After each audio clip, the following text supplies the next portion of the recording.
صاحب کب آ رہے ہیں واپس؟ وہ جو تحریک کا آپ نے اعلان کیا وہ وطن آ کر مجھے یہ بتائیں کہ کیا ثاقب نثار کی باقیات ختم ہو گئی؟ اور ثاقب نثار کی باقیات ختم نہ ہوں اور آپ ان کو پھر جیل میں زہر دینے جیسا پھر کوئی ایسا منصوبہ بنائیں؟ کیا جب نواز شریف کو زہر دیا گیا تھا جیل میں اس پہ از خود نوٹس بنتا تھا یا نہیں بنتا تھا؟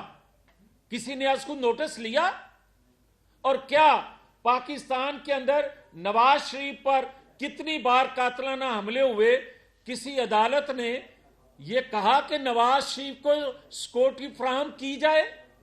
اور آج ایک عالمی قوتوں کے ایجنٹ کو کہا جائے کہ اس کو تمام سیکورٹی فراہم کی جائے اور یہ پیٹرول بم بنا کے سیکورٹی فراہم کرنے والے اداروں پر بم پھینکتا رہے، پیٹرول بم، ان کو تحفظ نہ دیا جائے مگر اس کو تحفظ دیا جائے تاکہ پاکستان کا مزید خدا نخواستہ بیڑا غرق کرنے میں اپنا رول ادا کر سکے۔ یہ سب یہ صدر پاکستان سپریم کورٹ کے جو پروسیجر جو امینڈمنٹ پچھلے دنوں ہوئی جو بل آپ لے کے رہے تو نظر ثانی کی گیا آرٹیکل آئین کے آرٹیکل 75 کے تحت واپس ملتا، تو آپ ہمیں تو یہ توقع نہیں تھی کہ اتنے بڑے منصب پہ اتنے چھوٹے ظرف کا آدمی بٹھا دیا جائے گا۔ ہمیں تو یہ توقع نہیں تھی کہ عارف علوی جیسے لوگ جو ہیں عمران خان دوسرے اداروں میں ڈھونڈنا شروع کر دے گا، یہ ہمیں توقع نہیں تھی مگر پارلیمنٹ بالادست ہے، پارلیمنٹ اپنا رول ادا کرے گی۔ فواد چودھری صاحب نے کہا ہے کہ ہم الیکشنز کے حوالے سے اسٹیبلشمنٹ سے بات کرنا چاہتے ہیں، تو کیا اسٹیبلشمنٹ جو ہے تحریک انصاف سے اس حوالے سے گفتگو کرے گی؟ ایک تو یہ بندہ بڑا غیر سنجیدہ جس کا آپ نام لے رہے ہیں، مگر پھر بھی میں آپ کا سوال ہے تو یہ عرض کر دوں گا، کون سے آئین قانون کے تحت وہ اس ادارے سے بات کرنا چاہتے ہیں یہ صرف ہمیں سمجھا دیں۔ میاں صاحب یہ فرمائیے گا کہ آپ نے کہا میاں نواز شریف صاحب کو جبری طور پر ملک سے باہر رکھا گیا، جبکہ وہ پہلے رہے تو پتہ چلا کہ ایک معاہدے کے تحت باہر رہے، بعد میں معاہدہ بھی سامنے آ گیا، اب بھی وہ میاں صاحب باہر ہیں اور کوئی جبری طور پر نہیں ہے۔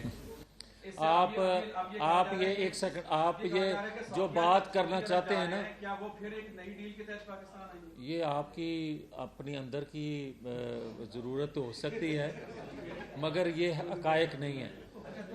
بات یہ ہے کہ کیا اٹک قلعے سے دیواریں پھلان کے ایک قیدی جو تھا وہ سعودی عرب بھاگا تھا؟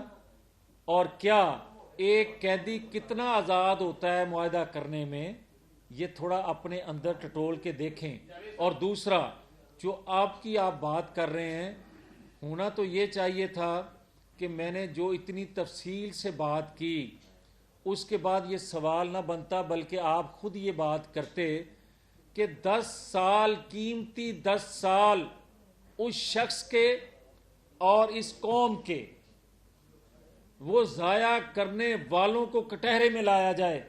بدقسمتی یہ ہے کہ آج پاپولر بات کرنے کے لیے آئین کو نہیں پڑھا جاتا، کرنے کے لیے حقائق کو مسخ کیا جاتا ہے، زمینی حقائق کو مسخ کیا جاتا ہے مگر حقیقت بتانے کے لیے کوئی تیار نہیں ہوتا۔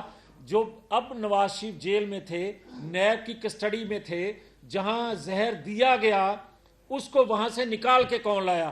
کیا مسلم لیگ نون کے کارکن؟ کیا مسلم لیگ کے غلیل بردار؟ کیا مسلم لیگ کے مسلح جتھے؟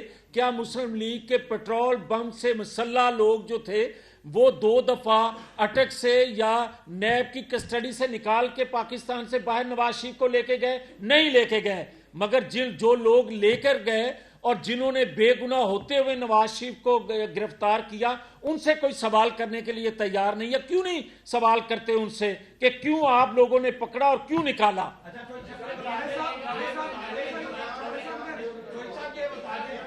یہ بتا دیں کہ اس وقت صورتحال یہ ہے کہ ملک آپ سے چل نہیں رہا، الیکشن آپ کرانا نہیں چاہتے، اوپر سے تحریک کرانا چاہتے ہیں، تو یہ ملک کی کون سی خدمت ہے؟ بالکل اچھی بات آپ کر رہے ہیں۔